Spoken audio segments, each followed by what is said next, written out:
زمانہ آیا ہے بے حجابی کا، عام دیدار یار ہوگا۔ سکوت تھا پردہ دار جس کا، وہ راز اب آشکار ہوگا۔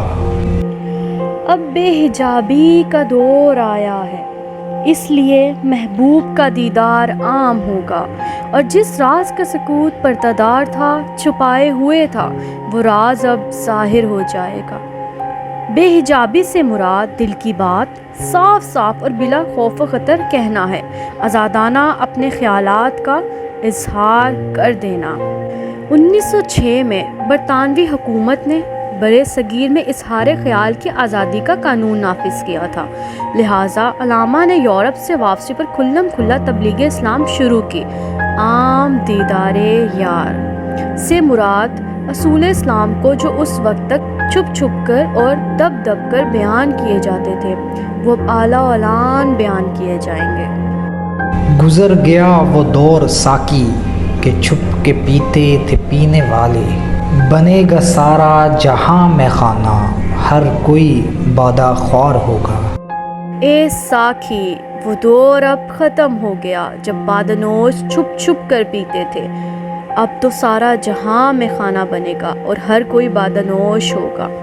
ساقی سے مراد علماء و واعظین ہیں جو اس وقت چھپ چھپ کر شراب اسلام پلاتے تھے، یعنی اسلام کی تبلیغ کرتے تھے۔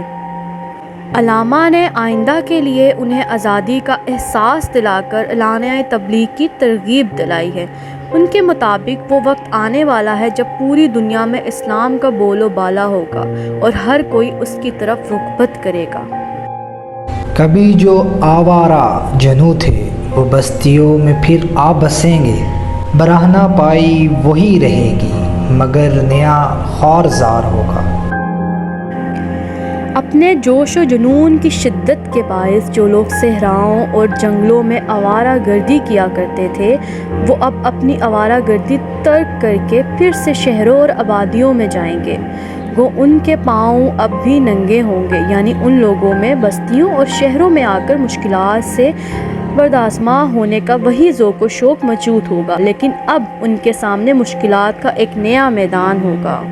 یعنی پہلے صرف اصلاح ذات کی طرف توجہ تھی جو معاشرے سے کٹ کر زیادہ بہتر طور پر ہو سکتی تھی، لیکن اب اصلاح قوم بنیادی مقصد ہوگا اور قوم کا درد رکھنے والے لوگ اسی ذوق و شوق سے اپنا نیا فرض انجام دیں گے، لہٰذا اب انہیں مشکلات بھی مختلف قسم کی پیش آئیں گی۔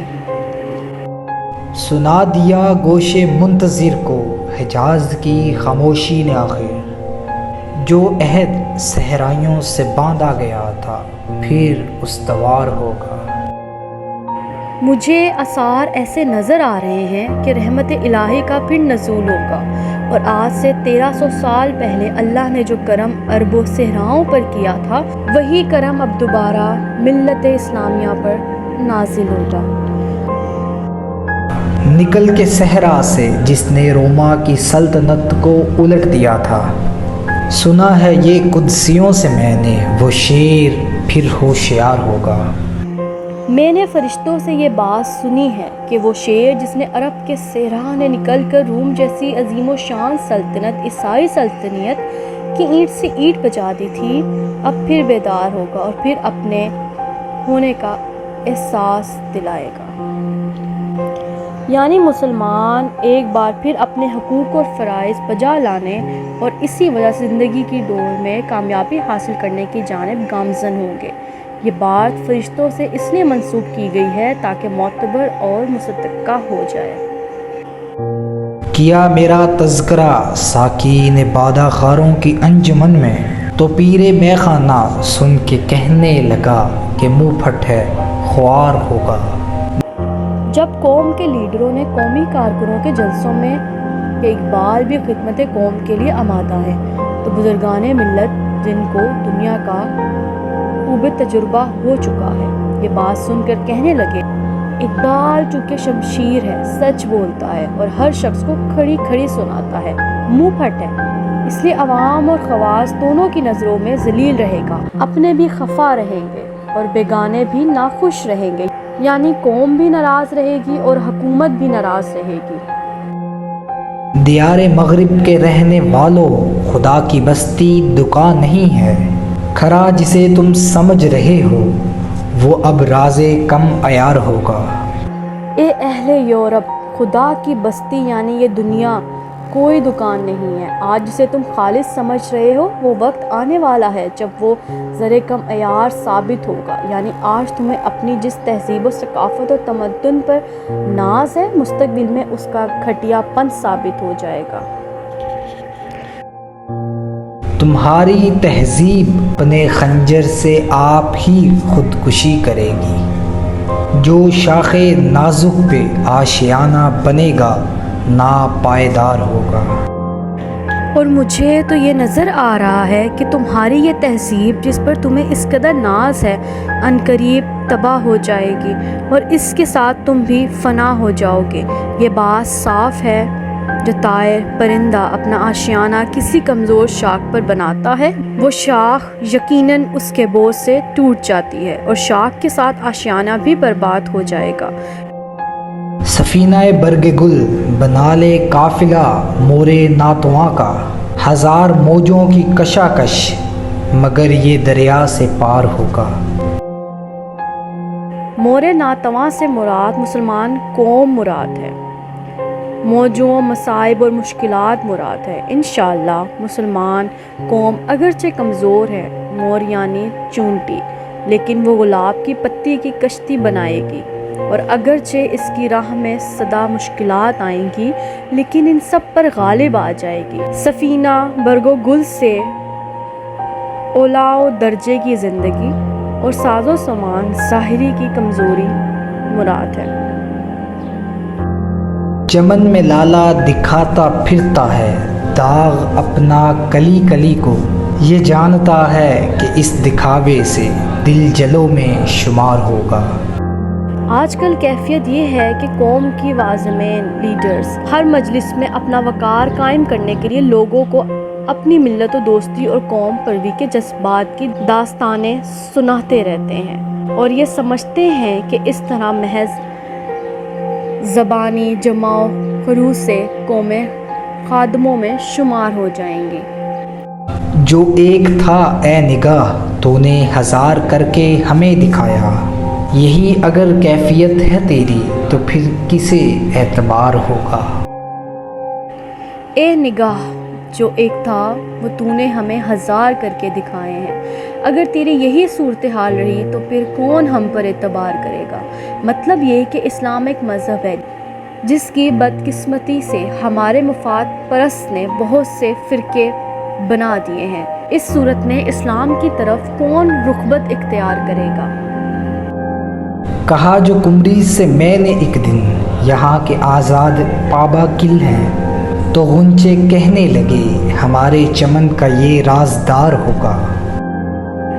میں نے ایک دن قوم کے لیے ہمدرد قمری سے یہ کہا کہ ہماری قوم میں جو لوگ اپنے آپ کو آزاد کہتے ہیں دراصل وہ بھی حکومت کے غلام ہیں۔ تو میری قوم کے نوجوان یہ سن کر بول اٹھے کہ ہو نہ ہو یہ اقبال تو حکومت کے سارے رازوں سے واقف معلوم ہوتا ہے، اس نے یہ کیسی فتح کی بات کی ہے۔ خدا کے عاشق تو ہیں ہزاروں، بنوں میں پھرتے ہیں مارے مارے، میں اس کا بندہ بنوں گا جس کو خدا کے بندوں سے پیار ہوگا۔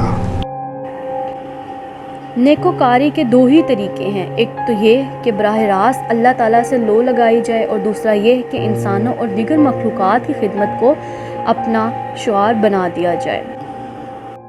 یہ رسم بزم فنا ہے اے دل، گناہ ہے جنبش نظر بھی، رہے گی کیا آبرو ہماری جو تو یہاں بے قرار ہوگا۔ اے دل، یہ اس فانی دنیا کی رسم ہے، اس لیے یہاں جنبش نظر بھی گناہ ہے، سو اگر تو یہاں بیکار ہوگا تو تیری اس حالت سے ہماری کیا آبرو رہ جائے گی۔ انسان کو صبر اور حوصلے سے کام لینا چاہیے، اس لیے کہ زندگی فانی صحیح طور پر گزر سکتی ہے، ورنہ ہر بات پر بے صبری بے قراری کا اظہار کرنا اچھی بات نہیں۔ میں ظلمت شب میں لے کے نکلوں گا اپنے درماندہ کاروں کو، شرر فشاں ہوگی آہ میری، نفس میرا شعلہ وار ہوگا۔